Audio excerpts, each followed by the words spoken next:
Welcome to The Buzz, a show where I answer all of your burning branding questions. My name is Callie. I am your strategist on call, and The Buzz is my branding hotline where you can submit all of your questions to me and I answer them here on YouTube through weekly videos. If you want to submit your question for next week's video, you can text or voicemail me at 601-301-2899. For this inaugural episode, I've selected some really juicy questions that I'm excited about, so let's just dive right in. First question, how do I know when it's time for a complete brand overhaul versus just freshening things up a bit? I am going to assume that you are an existing business that is evolving your brand or considering evolving your brand. And there's a couple of reasons why I see business owners consider doing this or actually go through with a full rebrand. One of the biggest ones is that you've outgrown your existing brand and you have built your brand, you have refined your services, refined your experiences, but you're hitting a ceiling or you are feeling a little suppressed within the structure that you have going on. You want to evolve, you want to reach new goals. And so your current brand isn't really allowing you to do that. And I can totally relate because this is exactly why we rebranded Honeycomb back in April. I was feeling really stuck within the framework that I had created for myself, and oftentimes as business owners, I think we can get a little too in the flow sometimes and not really recognize when we're feeling stuck or when the structures that we have created ourselves are the very things that are holding us back from the things that we want. You need that brand to evolve to where you are now to match your expertise and everything that you've learned, because you may have started the brand that you have currently when you were just starting out and it's not really reflective of the growth that you've had in your business, and therefore you're not attracting the same kinds of clients that you wish you could be attracting or want to be in this new phase of your business. So that is a really good indicator that you are ready for a rebrand or an evolution of your business rather than just refreshing things within your business. Okay, next question.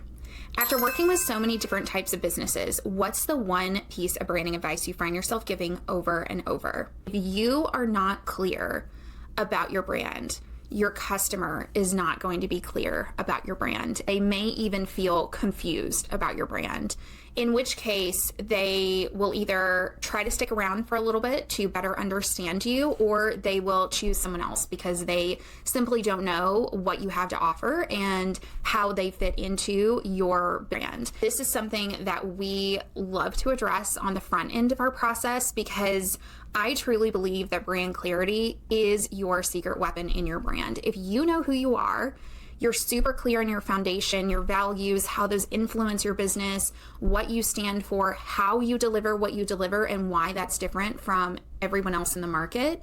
You create your own lane, and you also create clarity for yourself that allows you to go out and confidently share your business with the world. And in turn, it's going to magnetize the right people to your business because they not only resonate with what you do, they resonate with how you do it.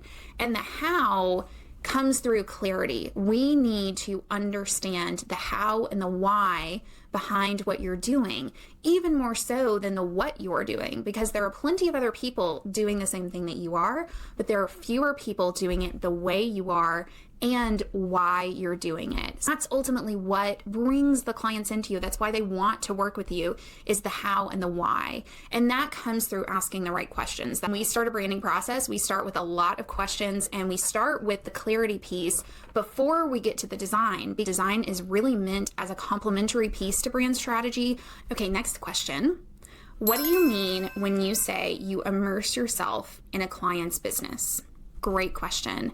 If you are unfamiliar with Honeycomb, we are a branding studio that immerses into our clients' worlds from anywhere to 1 to 14 days. So whereas a traditional agency might have, 5 or 6 clients at a time, they're working in different phases of each of those clients' projects. We work with one client at a time, and we are solely focused on the deliverables that we are providing to them at that time, which means I am zeroed in on their business. Whether it's 1 day or 14 days, I am completely completely immersed in their business and their business alone. It allows us to go a lot deeper than we were whenever I was doing weeks-long projects. I also use music and other tools whenever I'm immersed in their world, so almost like method acting, but I'm method strategizing and method designing. That's why we ask oddball questions like, if your brand were a playlist, what would be on it? Because literally during my time working with them, I am listening to this artist, listening to this playlist, curating the whole vibe of my work environment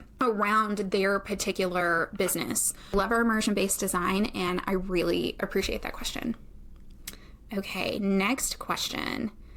You mentioned something about planning your work around your cycle. I'm super curious how that actually works in your business. Okay, so cycle here is menstrual cycle, and I have mentioned cycle syncing a few times. It's been doing it for about 2 years now, and I used to be super rigid about it. I think that's kind of a trend for me. Like, I tend to deep dive on things, and then as I learn more about them, I can become a little more fluid in the way that they act in my life. I have used a lot of tools over the years, but the easiest thing for me is a combination of my Oura Ring and the Oura app, Natural Cycles, which also is a tracking app, and then my Google Calendar. So I use those in conjunction with each other. And at this point, I pretty well understand my cycle. It's very intuitive for me. I know what I want to do at different phases. When I was first starting out, I needed a little more guidance and focus. So I had different things printed out, some different reminders, my entire cycle mapped out in my calendar by color, and it was very helpful in the beginning to kind of better understand. I have a general window when I am open for work and do my most creative thinking, and that is in the first chunk of my cycle. So that's everything from the menstrual phase all the way up to like a week or so before my next cycle starts. My luteal phase will betray me. Like, decisions in the luteal phase will betray me in my follicular phase. That's why I try to do all my creative work in those first 3 weeks, because I am feeling most energized and the most in the flow.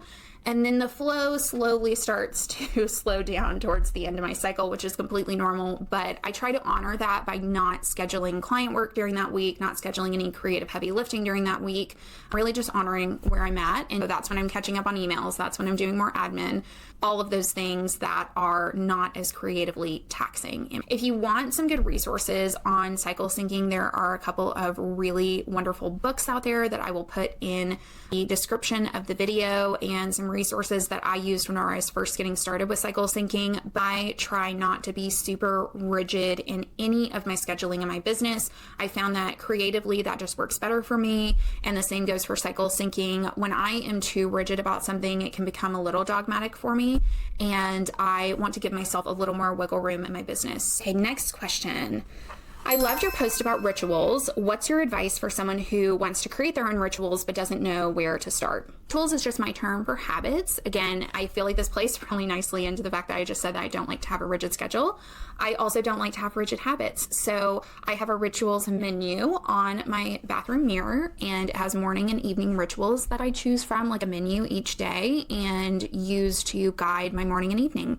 And I have found that is a much easier, much more approachable way for me to actually complete those habits and keep my own promises. Having those little promises that I'm keeping every morning and every evening has left my days feeling more fulfilled.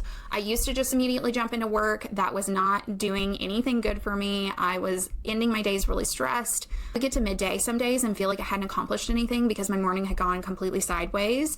And what I've noticed is whenever I started implementing these rituals, I was able to get a lot of wins early in the morning. Like, I do the same thing at night to wind down and really honor the fact that I've ended the day, end it with a lot of gratitude, and then reset for the next day in the morning. Now, if you are wanting to get started with rituals, the best place that I would recommend starting is starting with why you want to do these rituals in the first place. What's your purpose or your goal? What are you aiming towards? And what do you want to get out of these rituals? Because I do think the why behind what you're doing makes it a lot more powerful. It also ensures that you're going to really stick to these rituals and honor them every single day. Then I want you to jot down some ideas of tangible things that you can do to incrementally get you to fulfill that purpose or that goal. And when I say tangible, I really mean tangible. Honor your real schedule, honor your real life.